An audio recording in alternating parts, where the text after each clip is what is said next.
Window into COP23 live from Bonn, Germany. Thank you for joining us today to hear from Leigh Curry and Ellen Anderson. I'll be introducing them in a second, but I first wanted to just take a moment to introduce myself and Climate Generation. I'm Kristen Poppleton, and I'm the Director of Programs at Climate Generation, which is a nonprofit in Minneapolis, Minnesota. And our mission is to inspire individuals and their communities to engage in solutions to climate change. And one of the ways that we do our work is by connecting individuals and of different sectors to the opportunity to attend something like the international climate negotiations in the various locations of the world that they exist. And to participate in negotiations like this, you have to be an accredited institution. Climate Generation became accredited for COP15, so this was in 2009, when we sent a delegation of Midwest youth leaders there. And since that time, we've been supporting individuals and groups that attend the COPs. The last major delegation we sent was in 2015 to Paris to participate and be witness to the Paris Agreement development. And that was a delegation of 10 teachers. This year for Bonn at COP23, we're supporting a group of individuals that represent the many different sectors that we believe it takes to address the issue of climate change. And this is a photo of just some of them that had the opportunity to meet with our Lieutenant Governor in Minnesota before leaving for the COP. And like I said, we really realize that it takes multiple sectors to address this issue. And this year, our delegates represent education, law, philanthropy, youth, indigenous communities, elected officials. And it is our hope that by sending a group from Minnesota, we can really show the world that although there is lack of action at the federal level, we are still in here in Minnesota, and there's other folks around the world that are showing that, are seeing us there along with others representing the United States, which I'm sure that Leigh and Ellen will speak to.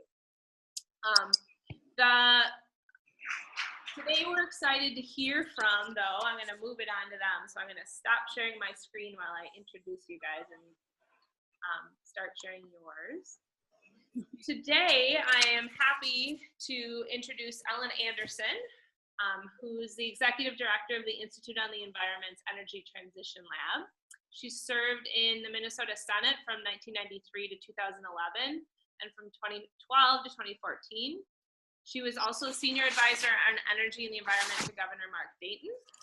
I also have with us Leigh Curry, who's a Senior Staff Attorney at the Minnesota Center for Environmental Advocacy and has served on the board of Climate Generation since 2010, and most recently as Chair. She regularly appears at the Minnesota Public Utilities Commission, of which Ellen was Chair, correct, to advocate for economic solutions to fight climate change.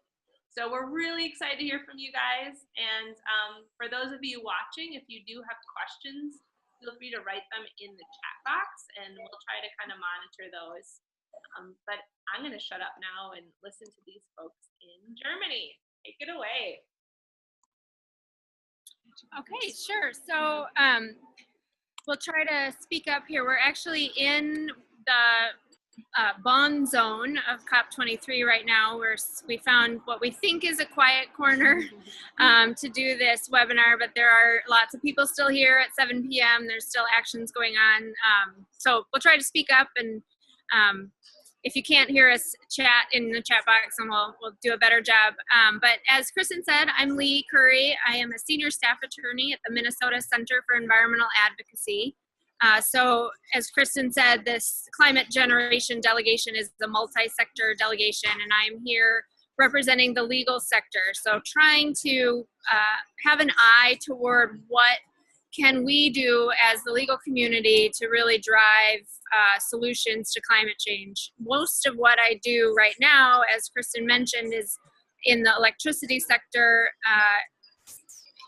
working at the Public Utilities Commission in Minnesota, intervening in dockets at the Public Utilities Commission in Minnesota to try to drive more renewable energy and less fossil fuels.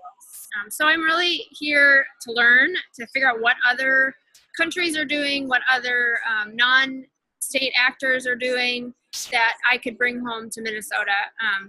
I'm a COP newbie. I've never been before. And so there is so much to see and do and learn here. I'm really just trying to absorb it all. So. Hi, and I'm Ellen Anderson, and thank you, Kristen, for introducing me as well. As you mentioned, I direct the Energy Transition Lab at the Institute on the Environment at the University of Minnesota and have a background in public policy and energy policy. And so that's really my focus while I'm here, is to understand policy drivers of what's going on around the world in relation to energy and climate, and to also get ideas related to my other hats that I wear in my work, which is teaching students and also working with a lot of stakeholders, including government and cities. So when I've been lucky enough to attend a few COPs, and so when I decided to come this year, I set some goals for myself, and my goals are, number one, to be here to find out what the United States is actually doing and saying, which we'll talk about a little bit more later, I think. And also to tell the story of what's going on in the United States so that people here have a chance to know more than what they just maybe read on the headlines about what's coming out of Washington, and to talk about the progress that's being made around the country, and also the progress that's being made in Minnesota on clean energy. And finally, coming to a COP is an incredible opportunity to learn. There's some 20 or 25,000 people here from virtually every country in the world who are really experts in the fields of energy and climate. So it's an incredible opportunity to learn. So I think I'm going to start us off with a few comments just to set the stage, to talk about how did we get here, and sort of what happened leading up to this COP, and then Leigh will jump in and talk a little bit more about what's happening and show some of our photos as well. So how we got here, I want to talk just for a minute, background, and feel free to ask questions if you want to know more about this. But back in 1992, the United Nations Framework Convention on Climate Change was created at the Earth Summit in Rio, and so since that time, there's been 22 COPs, and COP stands for Conference of the Parties. And so that's a big meeting that happens every year or so, where all the parties, which are nations, come together to negotiate. And as I'm sure you all know, these negotiations went on for a very long time before the COP21 happened in Paris in 2015, and finally led to a legally binding global agreement on climate change. So it took more than 21 years to get there. And the Paris Agreement was really just the beginning of this process. So that's kind of the story of what's going on at this COP, is what happens next. So just a quick summary of some of the things that happened in the Paris Agreement. It was an agreement to try to hold warming to below 2 degrees globally, and to aspire to hold it even lower to under 1.5 degrees. There was provisions related to not just to mitigation and reducing carbon emissions, but to adaptation and to helping communities that are feeling the impacts of climate change adapt to them and survive and maintain their livelihoods, and also provisions related to finance and responsibilities that countries have to try to help those who are unable to make those changes themselves. And one of the key mechanisms in the Paris Agreement was something that is called NDCs, or Nationally Determined Contributions. You'll find that the UN is filled with its own encyclopedia of acronyms, and it's really hard to keep up with them all. So NDCs are kind of the meat and potatoes of the Paris Agreement, These are the plans that each country submitted saying how they were going to meet the requirements of the Paris Agreement to cut emissions. And so each country has submitted an NDC. The United States submitted an NDC several years ago that said how much we were planning to cut emissions. And there's a lot of discussion about the progress of those NDCs and the next steps for those. And one of the next steps that's required in the Paris Agreement that we're talking a lot about here as well is something called the facilitated dialogue. And that's just a fancy term for a meeting that will occur next year at the next COP, which will be COP24 in Poland. And at that meeting, there will be kind of a review of how the NDCs look. I should go back and mention that just about a year ago in November of 2016, right before the presidential election in the US, the Paris Agreement went into legal force by having enough countries sign it, and President Obama signed it on behalf of the United States. So it is in force. We do have an NDC. And the last thing I would say is about the background is that, well, you'll probably talk about this too, is that the presidency of the COP is actually led by the nation of Fiji this year, even though it's located in Bonn, Germany, but Fiji didn't have the capacity to host it themselves. But they are really leading the effort, and they are bringing all kinds of their own ideas for how cultural ways that, different cultural ways that these issues should be approached. So the only thing I'll say about that, and then I'll turn it over to Leigh, is that this facilitated dialogue that's supposed to happen next year, and all the agreements and negotiating that are going on are being developed under the spirit of what's called Talanoa, which is a Fiji concept of respectful, inclusive dialogue. So it makes it really interesting. Great, thanks, Ellen. So I thought I would just kind of walk through some slides and talk about what it looks like from my perspective, sort of the learning process I've gone through. So I'm going to see if I can share my screen here. So hopefully you all can see this. I can no longer see me, but I guess that's okay. It looks great. Great.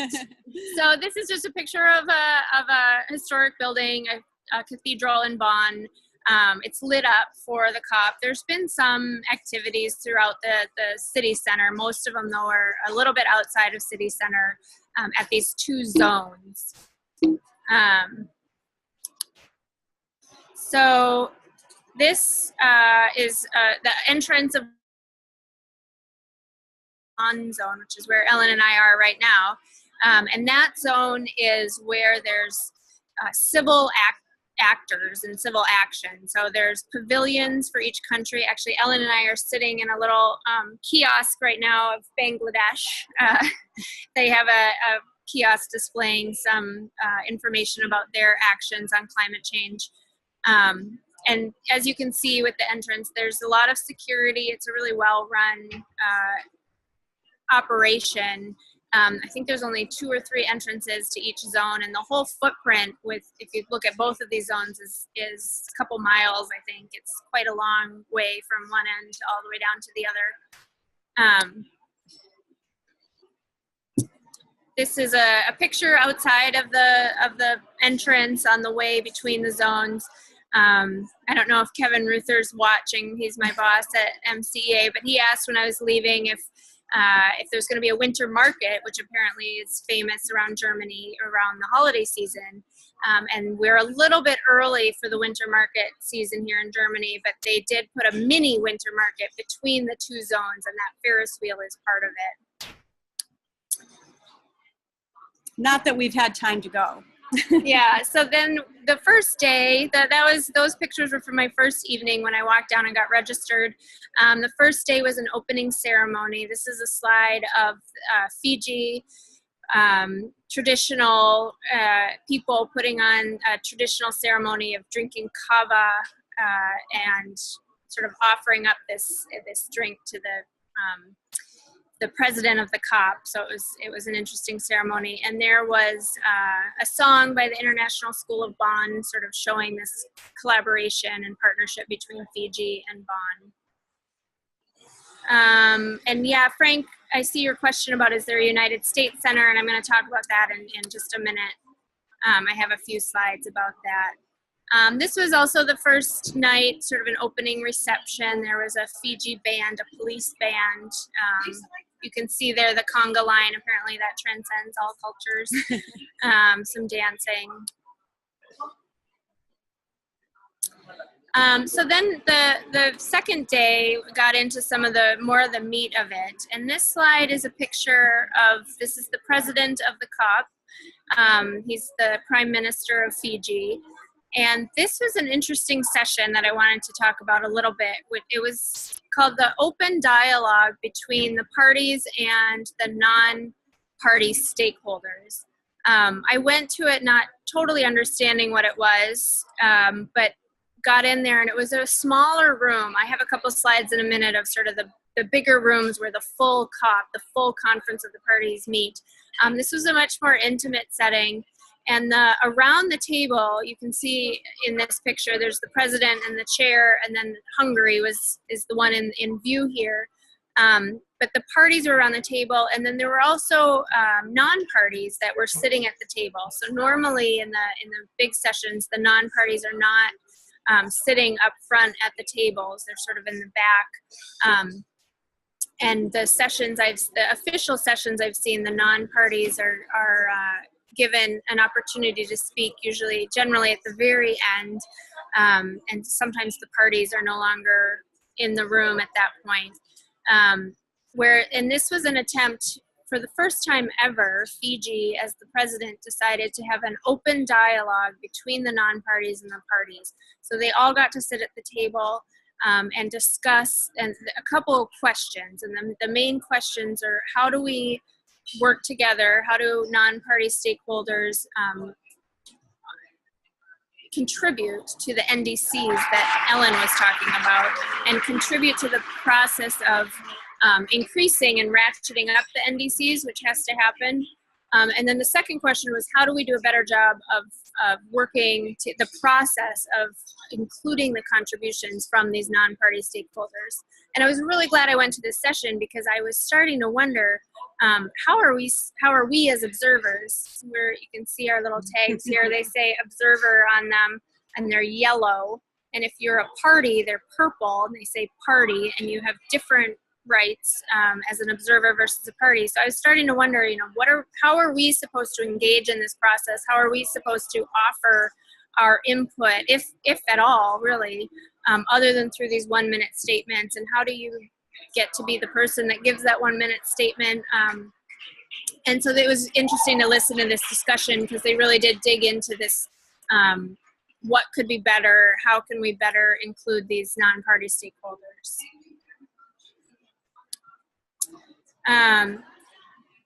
So like I said, this is a picture of where the full conference would meet. So we are up in the balcony level. The observers are not allowed on the floor, and the parties all have their little tents with the countries that they're representing. And then if there's an opportunity for non-parties to intervene at the end, they will sit at the back. I couldn't see them because they must be under the balcony. And offer their pre-written statements. And apparently I found out the statements have to be drafted at least a day ahead of time, submitted, and approved. So you're not speaking off the cuff, you're not reacting to something that the party said, you're reading out loud a pre-submitted, pre-approved statement.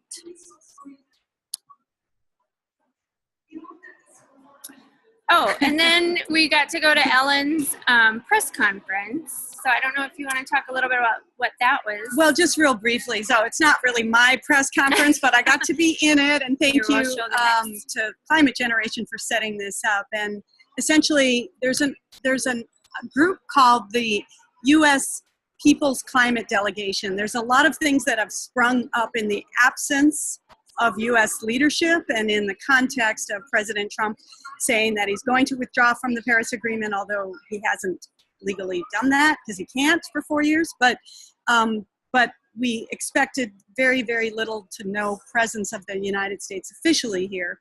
And so the US Peoples Climate Delegation was made up of a number of representatives from around the United States, mostly from NGOs or civil society, from advocacy or environmental organizations, from indigenous communities, etc. And I got to be one of the speakers on this panel. We did a press conference on the first day on Monday. And really the message that I conveyed was that kind of that we're still in this, and talked about the fact that the United States is moving forward on clean energy in many ways, nationally and locally, and that we're actually on track to meet a lot of the goals of the Clean Power Plan, which were a big part of the US NDC. And that in Minnesota, we're making great progress on clean energy and renewable energy and carbon reduction. And so that there's a lot of activity happening and a lot of momentum regardless of the federal government's inaction. And can they watch that? Yeah, that's I think it's on Climate Generation's website, and it's on the UNFCCC website under their webcasts. Great. Oh, so this is a picture of a sculpture on the walk between the Bond zone where the civil society is headquartered, and then the Bula zone where the UNFCCC official negotiations are happening. I thought it was a good representation of the discomfort we feel here as Americans. So as Ellen mentioned, and Frank, to your question, so typically the countries that are here have the opportunity to have a pavilion. And so there's a whole section of the Bond zone with pavilions from each country, and they're really fun to look at. I described it to my husband sort of as Epcot Center. You know, you walk around and they're just displaying their what they're doing on climate change, but then also sort of about their culture. You know, Turkey is serving tea, and there's other places that are, you know, offering traditional drinks and treats and displaying sort of traditional cultural items. The U.S. has always had a pavilion, and this is the first year where the federal government declined to pay for a U.S. pavilion. And so there is no official U.S. area displaying anything that we're doing here. And there are even smaller, there's the pavilions, and then there are smaller kiosks, or is there another name for them? I don't know, where we are now, with some smaller areas like Bangladesh has put together, and the U.S. doesn't have that either. And so as a substitute, some private entities, I think primarily Michael Bloomberg, decided to fund a U.S. Climate Action Center. And so these domes you can see in the slide are the U.S. Climate Action Center here at COP23. They're not officially part of either one of the zones, so you don't have to be an accredited delegate to go to the U.S. Center. You can see the U.S. Climate Action Center here. You kind of have to go around through this fenced area, kind of in between the two zones. But the idea is to show the rest of the COP, the rest of the world, that we are still in, and that we are going to meet the agreements in the Paris Agreement, that meet our contribution despite the lack of leadership from the federal government. So I actually spent most of today at the U.S. Climate Action Center. It just opened today, so it hasn't been opened. It didn't open the first day of the COP. So today there was an opening ceremony. There were several panels about what's happening on a subnational level in the U.S. and what we can still be doing.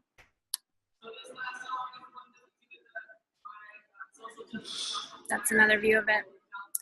I think that might be my last slide. Do you have the youth one from today? Yes, not my last slide. That's it. Yeah, so Kristen, you probably recognize this. Kathy. Yes, one of our heroes. So Kathy, I'm gonna mangle her last name. She's Kitchener. Thank you. She's from the Marshall Islands. She's an artist. She does spoken word and poetry. She gave a really powerful poem today. She recited a poem today as part of the Peoples Delegation Speak Out.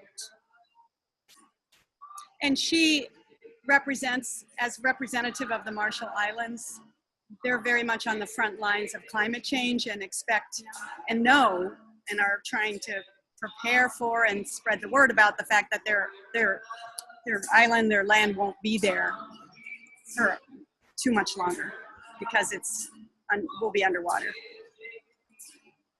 So it's a very poignant and pointed impact that they have. It's very powerful. Yeah, and she was part of, I'll let you talk about that, but back to what Kathy was part of, there was a US Peoples Delegation Speak Out. So as Ellen mentioned, that press conference was also put on by the US Peoples Delegation, which is really a coalition of groups that are intending to represent the view of the majority of Americans on how we need to keep taking action on climate change in lieu of the official US delegation. And then I don't know if you want to talk about this. Yeah, I can just mention this briefly, and then maybe we can take questions if they're ready. But today I went to. There's so many events here. It literally is like not literally drinking from a fire hose, but there's just figuratively there are so many things happening, and there's the official negotiating sessions, and then there's side events that are just opportunities to learn in depth about so many different things going on around the world. And I chose today to go to a conference on 100% renewable energy. And this photo shows a member of parliament who represents Bonn in the German parliament on the left. And on the right is the mayor of Santa Monica, California. And this was a really interesting one-day event that brought in countries and regions from around the world that have set goals to get to 100% renewable energy, along with other specific energy and climate and sustainability goals. And in particular, we heard from Vancouver, the city of Vancouver in British Columbia in Canada, and a city council member from there was speaking, and Costa Rica spoke, someone from Costa Rica, as well as Vaxå, Sweden. I'm not saying that correctly. They're the sister city of Duluth, and those are 3 examples of communities that have committed to 100% renewable energy and are well on their way to achieve it. This was an interesting session at the end where a lot of the discussion we had today in the context of thinking about how far can you go in renewable energy, a very big theme was how local action is often, and that's where the implementation happens at the city level often, or at the state level. And there's so much that is being done there and can be done there.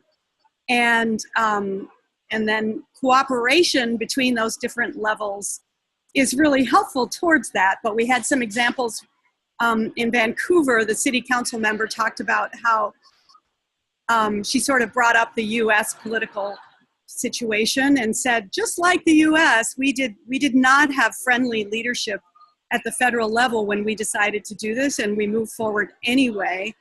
And she actually told me later she thought they were more effective doing it now because there was more resolve to move forward and to set goals and to try to make progress. And they're doing amazing things. They're on target to become the greenest city in the world based on a whole series of metrics.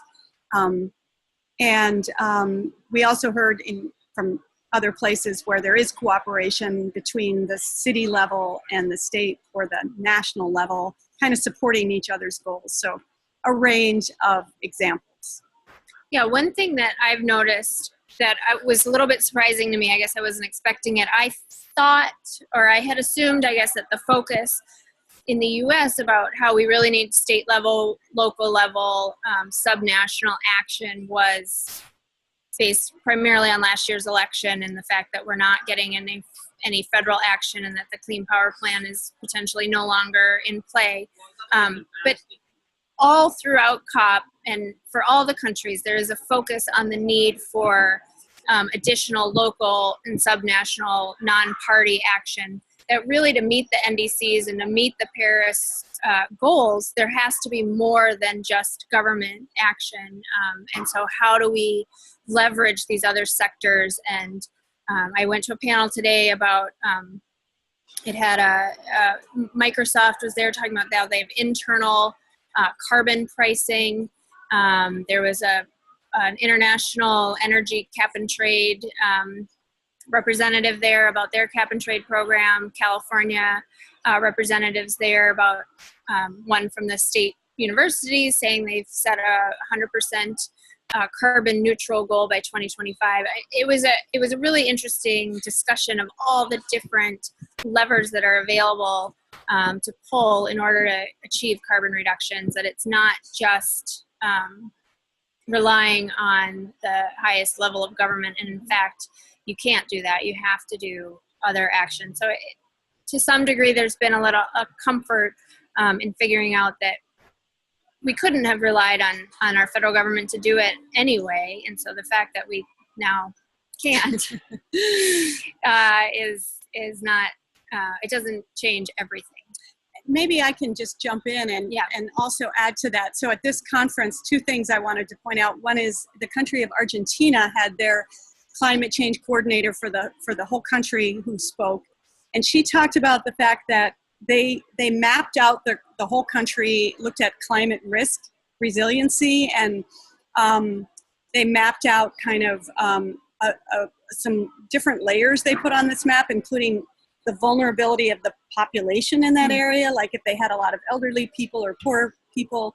And then they looked at the infrastructure vulnerability and other things and what their local climate conditions are, because it's a very big country and some places face very high temperatures and some places face more flooding. And so they provided these maps to their local governments. The other thing that they did at the national level was to do a greenhouse gas inventory. So they measured and put together kind of an analysis of where all the emissions come from. And then they did an analysis breaking it down by each province. I think there were 23 provinces plus Buenos Aires in the country. So each one they broke down and assigned based on analysis how much they were responsible for. So it was a really kind of sort of, you'd call that cooperative federalism, really a way of setting up this joint responsibility and setting measurable metrics for what each community needs to do to add up to an overall country solution. It's really interesting. Oh, the other thing I want to say about this particular session was that it made me feel very lonely, and this happened quite a few times. I think we had this experience where people were talking about the United States as if we aren't here.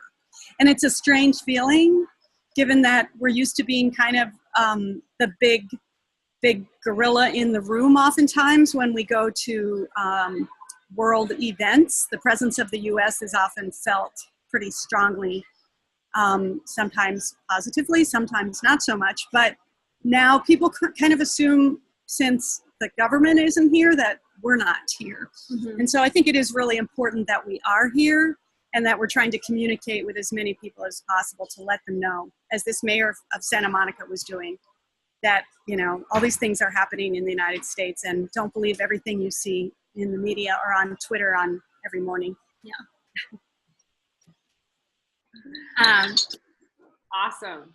Yeah, so I don't know if there are any other questions. Yeah, does anyone have questions? If you do, feel free to type them in the chat box, and you should be able to find your chat box down at the bottom of the screen if you don't see it there. And click on it, and right there, it looks like we have. Otherwise, I have, let me see what, I have all these videos.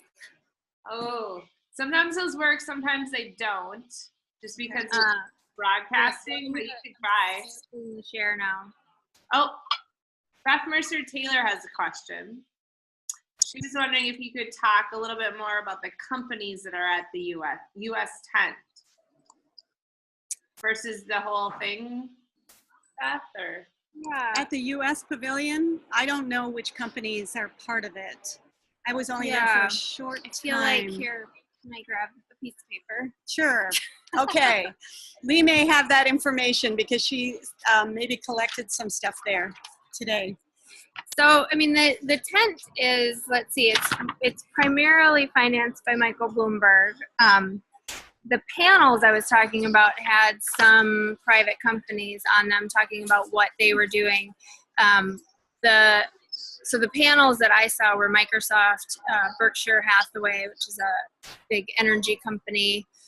I'm trying to think of if there are other private companies. I think the rest were universities and local governments. So but the cross-sector nature of these panels was really based on this We Are Still In pledge. And the We Are Still In pledge is cities, states, businesses, and colleges that have pledged to uphold the Paris Agreement. And there are, I think, well, this sheet says 230 cities, 9 states, 1,700 businesses, and 320 colleges that have so far made the pledge.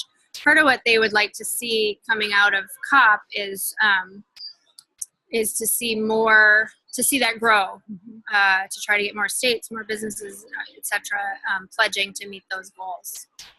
So I don't know, Beth, if that answers your question. I'm looking now. Yeah, and we'll spend some more time there tomorrow. Oh, I yeah. think they have a full program, so we'll maybe can find out more about that and provide you more information. Yeah, in terms of networking. So the follow-up question, can you talk about what you've seen in terms of U.S. higher education presence, particularly universities, for example, and responding in the absence of federal leadership? So I was at the panel, I'll let Ellen answer also, where the University of California president was talking about their pledge. And their pledge was carbon neutral by, I think it was carbon neutral. Everyone has slightly different pledges, right? They're like 100% renewable, or, but I think theirs was carbon neutral by 2025. But it was, so he talked a little bit about what they're doing to achieve that.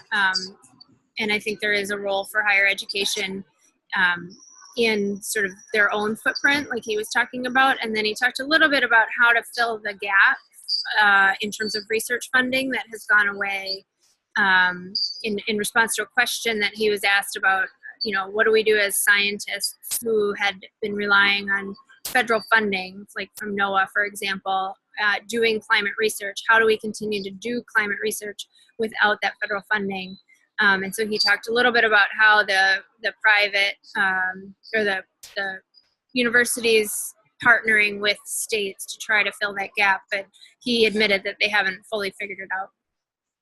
Yeah, that's a great answer. The only thing I would add is that, so as part of, I'm here as a University of Minnesota delegate, so we have an official delegation, and universities do that as observers. We have official status at this UNFCCC process, just like NGOs have an official status as civil society. So our group, and I'm also a climate generation delegate, so I wear 2 hats. And the university delegation is called RINGO, which stands for Research Institutions, blah, blah, blah.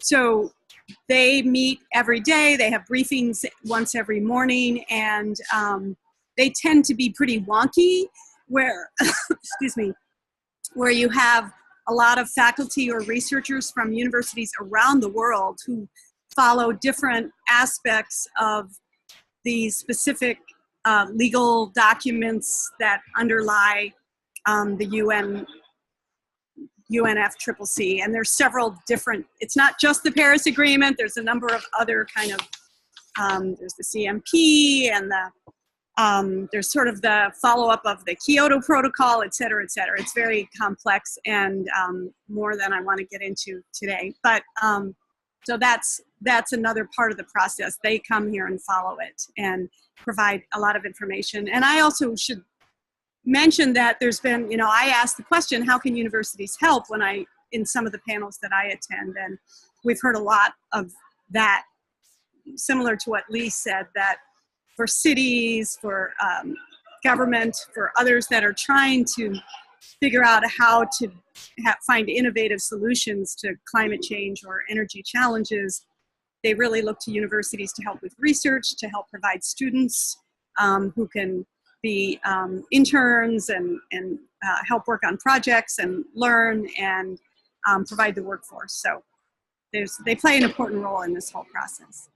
I might just throw one more point in, just in case we run out of time. I mean, an overwhelming theme that we've seen and heard over and over since we've been here is the sentiment that we need to raise ambition, that there's an urgency, that even though the Paris Agreement is an amazing and strong global agreement, it's not anywhere near enough.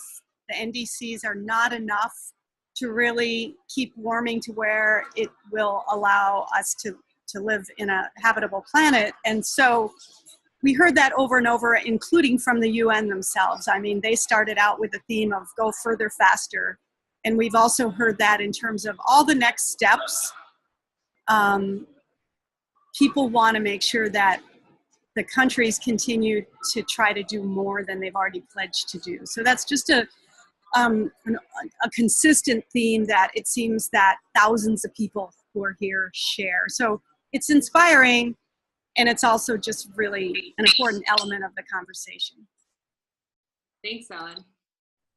Is there any other questions from the folks that are out there in the world? Not seeing any more coming in. Well, if there are no others, I just want to close out with just a couple things for those who might be interested. I'm gonna put this off to the side. Erin is, and that's a great way to end, Erin, actually, great question. Before I run through these, do you guys want to just share what your actions you plan to take when you come home? What do you plan to do with what you've learned there? Yeah, that's a great question. I mean, I guess the cop-out answer, no pun intended, is I don't know exactly yet, but I do know that we need to do more. We need to go further and faster, like Ellen said. I think that message has been heard loud and clear. And, even being from a state like Minnesota that's doing better than most, we are considered a leader in a lot of ways on clean energy and climate change policies. There is more we can and more we have to be doing. And so when I get home, I really want to dig into pushing our state to understand that just being a leader and having been a leader for the last decade, it's still not enough. And that we need to use, our existing laws and our existing infrastructure that we have in place right now to do everything we can. And there is more that we can be doing in terms of carbon regulations and, market incentives and, all of these creative ideas of pledging. The last speaker I saw said, set a goal, even if you don't know how. Great. We need to set our goal and don't let the answer of, well, we don't know exactly how we're going to get there deter you from at least setting the goal, because you'd be surprised what you can achieve once you put your line in the sand and say that's where we're going to go. So I want to figure out how to get us there. That's a great answer. What she said. I really like what Leigh said. I totally agree, and that's what I want to do too. So we'll we also want to try to share what we've learned and share some of this momentum that we're feeling from this whole process. I mean, it's pretty incredible to have this many people from around the world, kind of, as they keep saying here, all paddling in the same canoe. That's the Fiji way of describing it for sure. And it works in Minnesota too, right? So we want to share that. I want to mention, and maybe you were going to say this, Kristen, that we're doing a panel report back discussion at the Institute on the Environment in the St. Paul campus on November 27th. There it is. And any other opportunities that we have to really share this information. The other thing is that being here and making all these connections creates a lot of opportunities for partnerships, new and different partnerships. And so I'm really interested in pursuing some of those ideas and how students maybe can get involved by learning about what's going on in some other countries. And we've just made a lot of networking connections. So that'll be an interesting part to follow up as well. Awesome. Well, I think that's a great way to end. And as Ellen mentioned, the save the date is up here. If you aren't already following the daily digest and blogs of our delegates, feel free to sign up, climategen.org/COP23. And we will have 2 webinars next week as well that you can follow on, featuring, or 3 actually, Melissa Hortman, Aurora Conley, and then John Olson and Audrey. So check those out as well. So thank you all for joining us. Thank you too for representing us in Bonn, Germany, and showing the world we're still in, and we're super excited for you to come back and hear about all your stories. So Thank you. Thanks, Climate Gen. thank you guys. Bye. Bye-bye. Tschüss. Tschüss.